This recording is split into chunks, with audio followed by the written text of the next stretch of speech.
Have you ever noticed that whenever you try to sell an idea, a product, or even convince someone about something important, the first response you often hear is, no. Maybe it's too expensive, or let me think about it. Or sometimes people simply say, I'm not interested.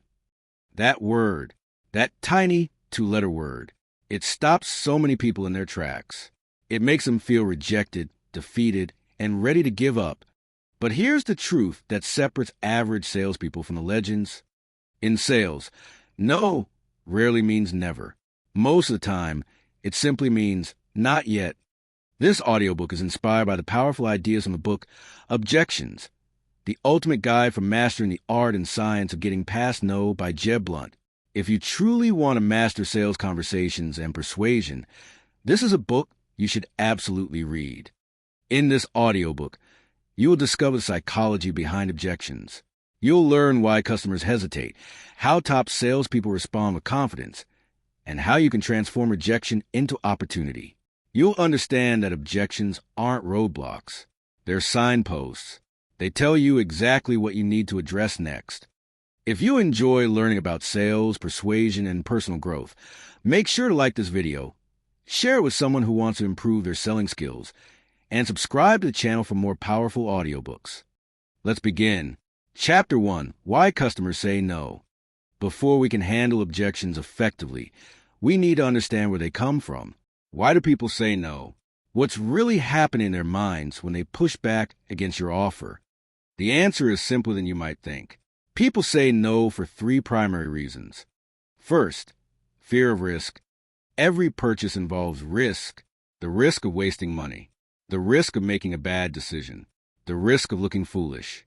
The risk of choosing you over someone else and being wrong. When someone says it's too expensive, they're often not really talking about price. They're talking about risk.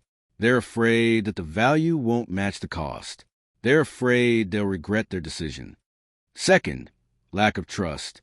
People buy from people they trust. If they don't trust you, they won't buy from you.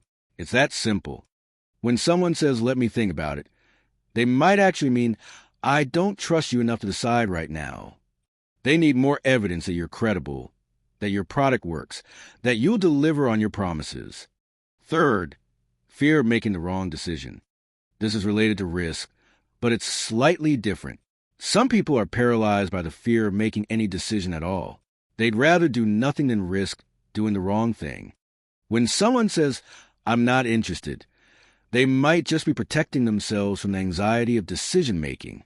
It's easier to say no than to engage with the uncertainty of yes. Understanding these root causes changes everything. Instead of getting frustrated by objections, you start to see them as clues. Each objection tells you what's really going on beneath the surface. If you're enjoying this audiobook so far, make sure to like the video. It helps more people discover these ideas. Let me tell you a story that illustrates this. A young salesperson named David was trying to sell software to a small business owner. The owner kept saying, it's too expensive. David tried everything. Discounts, payment plans, feature comparisons. Nothing worked. Frustrated, he finally asked, if price weren't an issue, would you want this software? The owner paused and said, honestly, I'm not sure it would work for my business. I've been burned before by software that promised the world and delivered nothing. David suddenly understood. The objection wasn't about price at all. It was about trust. The owner had been hurt before. He was afraid of being hurt again.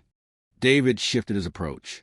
Instead of talking about price, he talked about trust. He offered references. He provided case studies. He offered a trial period with no commitment. Within a week, the owner said yes, at full price. The objection was never the real issue. The real issue was underneath, and David only discovered it when he stopped arguing and started understanding. Chapter 2, The Psychology of Objections. Now, let's go deeper into the psychology of objections. Understanding what's really happening in the human brain when someone says no. Every decision we make involves two different systems in our brain. System 1, the emotional brain.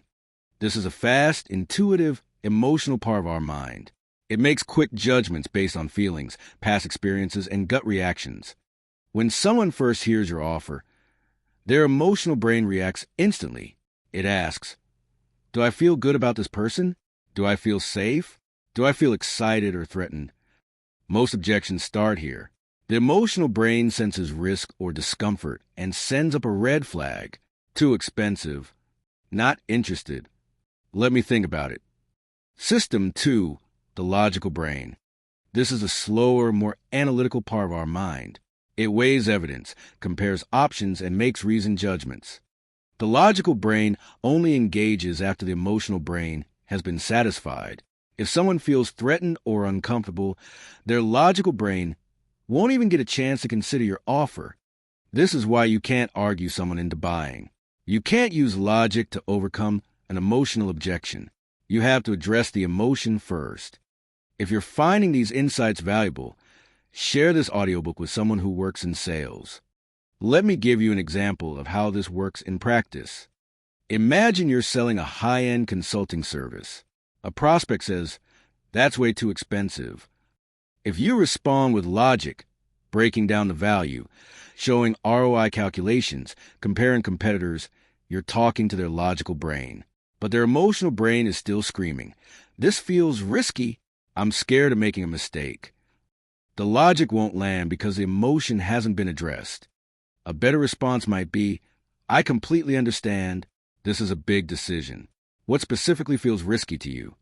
This response acknowledges the emotion. It invites the prospect to share their fear. And once that fear is out in the open, you can address it directly. Only after the emotion is handled can logic do its work. Remember, objections are emotional before they're logical. Address the feeling first, and the thinking will follow. Chapter 3. The Mindset of Top Sales Professionals. What separates average salespeople from the ones who consistently crush their numbers? Is it better techniques? More product knowledge? Faster talking? The answer might surprise you. The biggest difference is mindset. Top sales professionals view objections completely differently than everyone else. They don't take it personally. When a customer says no, average salespeople feel rejected. They internalize it. They think something is wrong with them, their product, or their pitch. Top performers understand that objections aren't about them.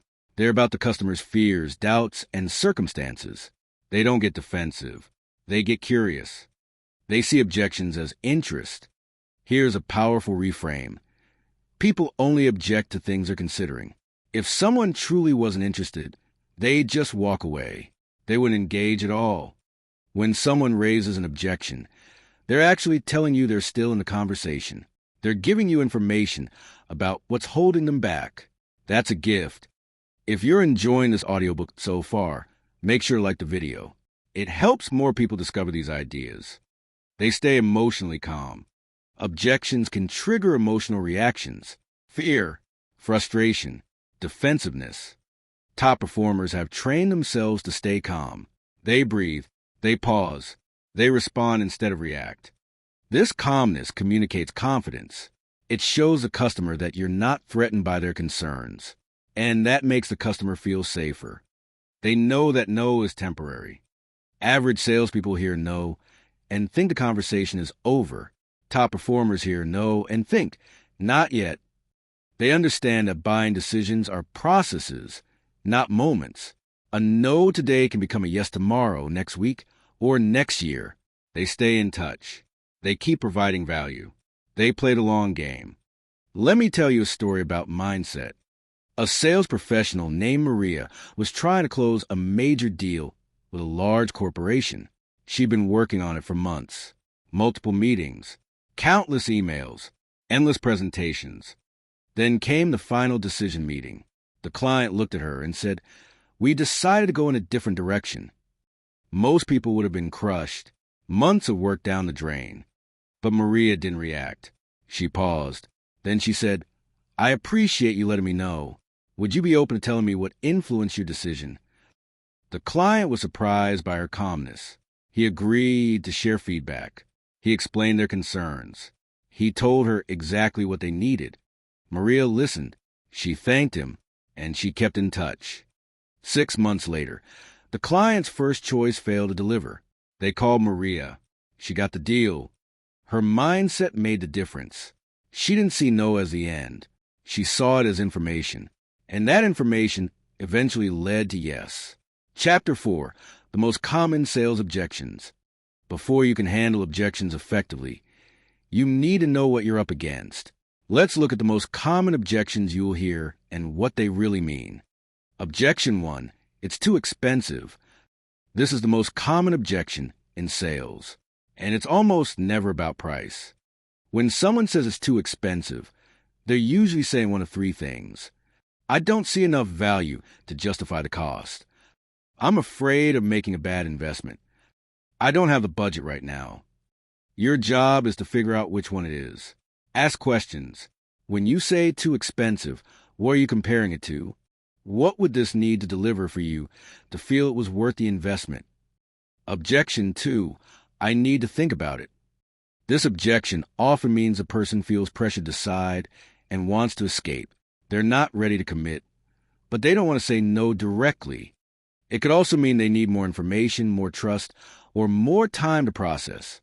If you're finding these techniques helpful, share this audiobook with someone who'd appreciate better sales skills. Your response: I completely understand. This is an important decision. What specifically would you like to think about? This question often reveals the real objection hiding beneath the surface. Objection 3. Send me some information. This is a polite way of ending the conversation. Most people who ask for information never read it. They're just trying to get you off the phone. Instead of just sending information and hoping for the best, try, I'd be happy to. To make sure I send you the most relevant information, can you tell me what specific questions you have? This keeps the conversation alive and gives you another chance to address their real concerns. Objection 4. Call me later. This is a delay tactic. The person isn't ready to talk now and may never be ready. Your response: I'd be happy to. When would be a good time? And just so I can prepare, what would you like to discuss when I call? This helps you determine if they're genuinely interested or just being polite. Objection 5. I'm not interested. This can feel like a door slammed in your face. But remember, people only say they're not interested when they're protecting themselves from something. Maybe they've had bad experiences. Maybe they're overwhelmed. Maybe they just don't know enough about what you offer. A respectful response: I understand. Most people weren't interested at first. Would you be open to a brief conversation just to learn more? If you're still not interested after that, I'll never bother you again. This low-pressure approach often opens doors that seem permanently closed. Chapter 5. Listening before responding. The first rule of handling objections is so simple that most people miss it. Listen first. When someone raises an objection, our natural instinct is to jump in and defend, to explain why they're wrong, to overwhelm them with reasons they should say yes. But this is exactly the wrong approach. When you jump to respond, you send a message: I'm not really interested in understanding you. I just want to win. And that kills trust. Instead, do something counterintuitive. When you hear an objection, pause. Take a breath. Then ask a question. Tell me more about that. What makes you say that? Can you help me understand your concern? If you're enjoying this audiobook, make sure to like the video. It helps more people discover these powerful ideas. These questions do several things. First, they show respect. You're demonstrating that you value their perspective. That builds trust. Second, they give you information. The more you understand their objection, the better you can address it. Often, the initial objection is just the surface. The real concern is underneath. Third, they slow things down. In the space created by your question, emotions can settle, defenses can lower, real conversation can begin. Let me tell you a story about the power of listening.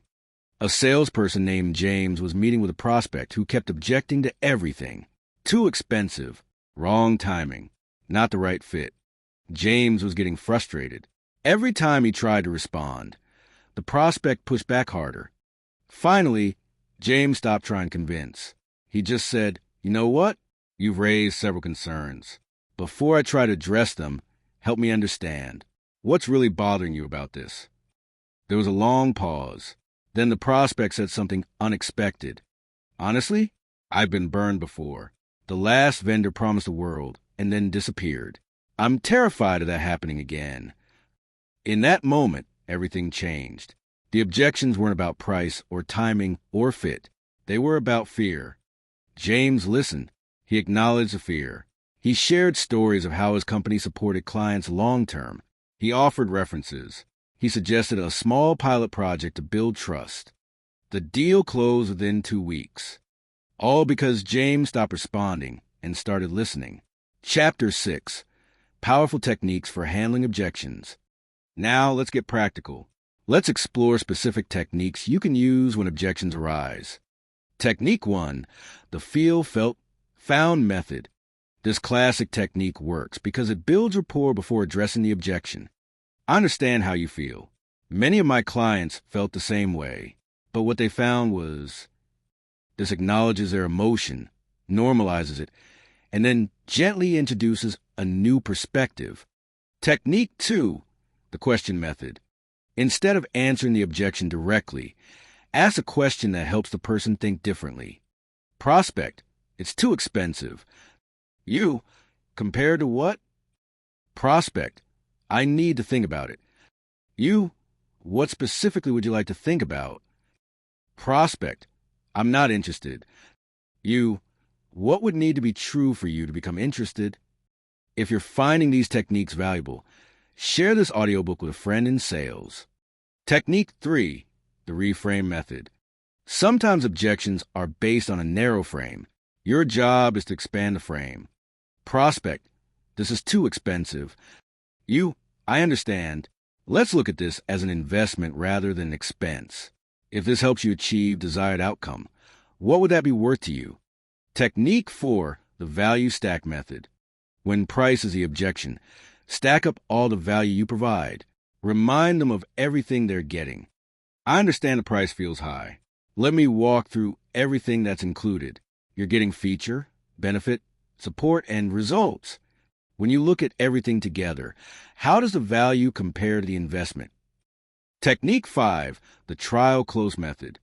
Sometimes you need to test whether you've truly addressed the objection. If we could find a way to address their concern, would you be ready to move forward? This question does 2 things. It checks if you resolve their concern, and it gently moves them toward commitment. Let me give you an example of these techniques in action. Prospect, your service is just too expensive for us right now. You, I understand how you feel. Many of our clients felt the same way initially, but what they found was that the cost of not solving this problem was actually much higher.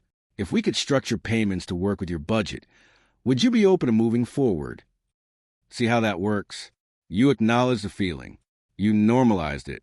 You reframed the conversation around value. And you tested their readiness with a trial close. Powerful stuff. Chapter 7. Confidence in difficult conversations. Handling objections requires more than techniques. It requires confidence, the ability to stay calm and composed when someone pushes back. Let's explore how to build that confidence. Prepare mentally. Before any sales conversation, remind yourself, objections are normal. They're not personal. They're part of the process. When you expect objections, you won't be surprised by them. You'll be ready. Breathe. When you hear an objection, your body might react. Heart rate increases. Muscles tense. Breathing becomes shallow. Before you respond, take a breath, a deep one. This sends a signal to your nervous system that you're safe. It gives you a moment to think. If you're enjoying this audiobook, make sure to like the video. It helps more people discover these ideas. Pause. Silence is powerful. After an objection, pause for a moment. Let it land. Let them wonder what you're thinking. This pause communicates confidence. It shows you're not rattled. And it often prompts them to say more, revealing the real concern underneath. Stay curious, not defensive. Defensiveness kills trust. When you get defensive, you signal that you care more about being right than understanding them. Curiosity, on the other hand, builds connection. That's interesting. Tell me more about why you feel that way. Remember your value. If you don't believe in what you're selling, no technique will save you. Confidence comes from genuine belief that you can help. Remind yourself, I'm not here to trick anyone. I'm here to help people solve problems. If this isn't right for them, that's okay. If it is right, I'm doing them a disservice by not helping them see it. Let me tell you a story about confidence. A young salesperson named Rachel was terrified of objections. Every time a prospect pushed back, she'd crumble. She'd offer discounts. She'd back down. She'd apologize. Her manager worked with her on mindset. They role-played objections until Rachel felt prepared. They practiced staying calm and curious. Then came a big meeting. A major prospect raised a price objection. Rachel's old self would have folded. But this time, she paused. She breathed. She said, I understand price is a concern. Help me understand what you're comparing it to. The prospect was taken aback. No one had ever responded that way. They started talking about their real concerns. Rachel addressed them calmly. She got the deal at full price. Confidence changed everything. Not techniques, not scripts, just the belief that she could handle whatever came her way. Chapter 8. Turning objections into opportunities. Here's a mindset shift that will transform how you see objections. Objections aren't roadblocks. They're signposts. Every objection tells you exactly what you need to address to move forward. It's like they're giving you a map to the sale. Let's look at how to read these signposts. It's too expensive means you need to build more value. You haven't convinced them that the outcome is worth the investment. I need to think about it means they're not ready to decide. Maybe they need more trust. Maybe they need more information. Maybe they need space. I'm not interested means you haven't connected with their problem. They don't see how you can help them. If you're finding this valuable, share this audiobook with someone who'd appreciate it. Send me information means they want to end the conversation politely. You need to either re-engage or accept that they're not ready. Call me later means they're avoiding you. You need to find out why and address the avoidance directly. Each objection is a gift. It tells you what's missing. It tells you where to focus. It tells you what to do next. Let me give you an example of turning an objection into an opportunity. A prospect says, your product looks great, but we're happy with our current vendor. Most salespeople would hear no and move on, but a master hears an opportunity. They ask, what do you like most about your current vendor?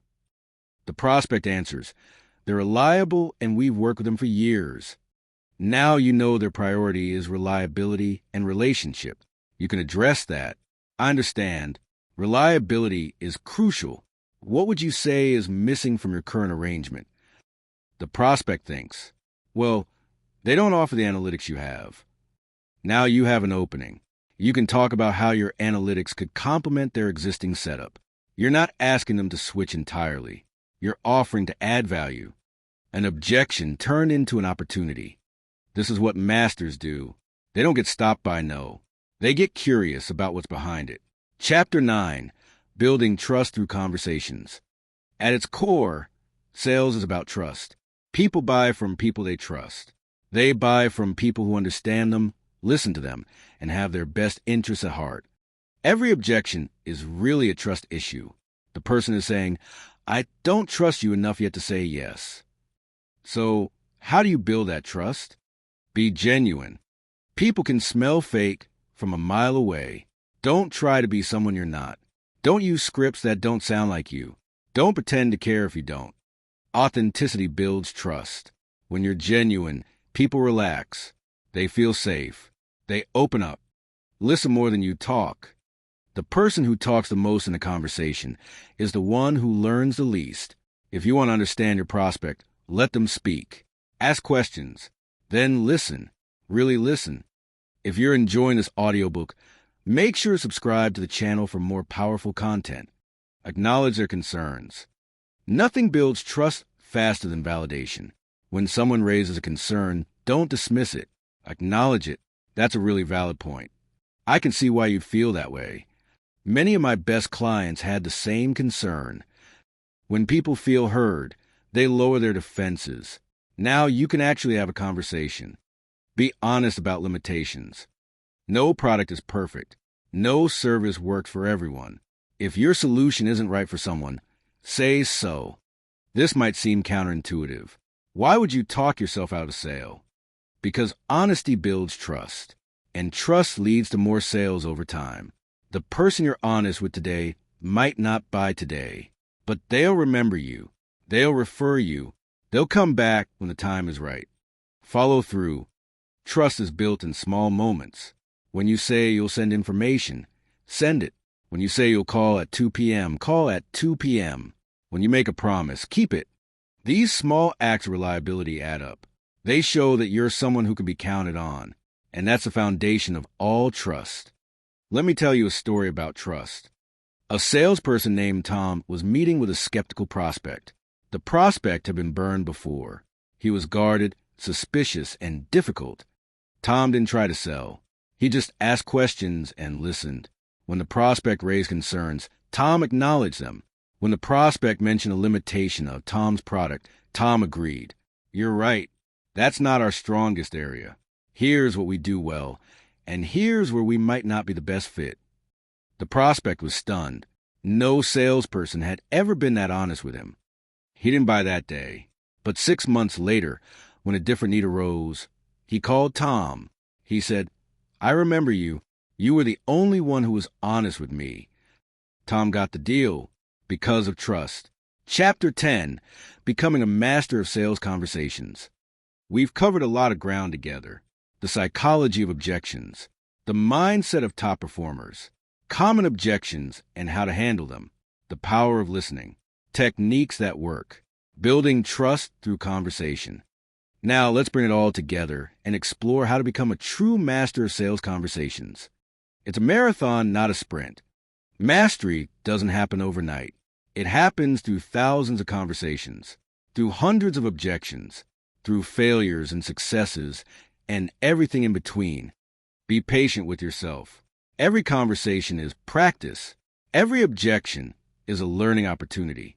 Every no brings you closer to yes. If you're finding this audiobook valuable, like the video and share it with your network.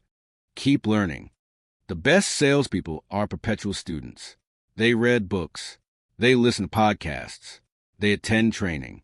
They seek feedback. There's always more to learn. New techniques, new psychology, new ways of connecting. Stay curious. Stay hungry. Practice deliberately. Don't just have conversations. Have conversations with intention. Before a call, set a goal. Today I'm going to practice asking better questions. After a call, reflect. What worked? What could I improve? Deliberate practice accelerates growth. It turns experience into expertise. Stay humble. The moment you think you've mastered sales is the moment you stop growing. Stay humble. Stay open to feedback. Stay willing to be wrong. The best salespeople know they don't have all the answers. They're always learning, always growing, always getting better. Remember what matters. At the end of the day, sales isn't about or techniques. It's about people. It's about understanding. It's about helping. When you approach sales with that mindset, everything changes. You're not trying to manipulate anyone. You're trying to serve. You're not trying to win. You're trying to help. And people feel that. They trust that. They respond to that. That's when sales stops feeling like work and starts feeling like connection. That's when objections stop being obstacles and start being opportunities. That's when you become not just a salesperson, but a trusted advisor. Someone people want to talk to. Someone people want to buy from. Someone people remember. Sales is not about pushing people. It's about understanding them. When you learn how to handle objections with confidence, no stops being rejection and starts becoming the first step toward yes. Every objection is a conversation waiting to happen. Every hesitation is a concern waiting to be addressed. Every not interested is a story waiting to be understood. You have everything you need to become a master of sales conversations. The techniques are in your hands. The mindset is in your reach. The path is ahead of you. Now it's your turn. Take what you've learned and apply it. Start your next conversation with curiosity instead of fear. Listen before you speak. Seek to understand before you seek to be understood. and watch what happens. If you found this audiobook valuable, like the video, share it with someone who works in sales, and subscribe to the channel for more powerful audiobooks. In the comments, let me know what objection you hear most often and how you plan to handle it differently now. I'd love to hear from you. Thank you for listening. Thank you for investing in your growth. Now go out there and turn every no into an opportunity.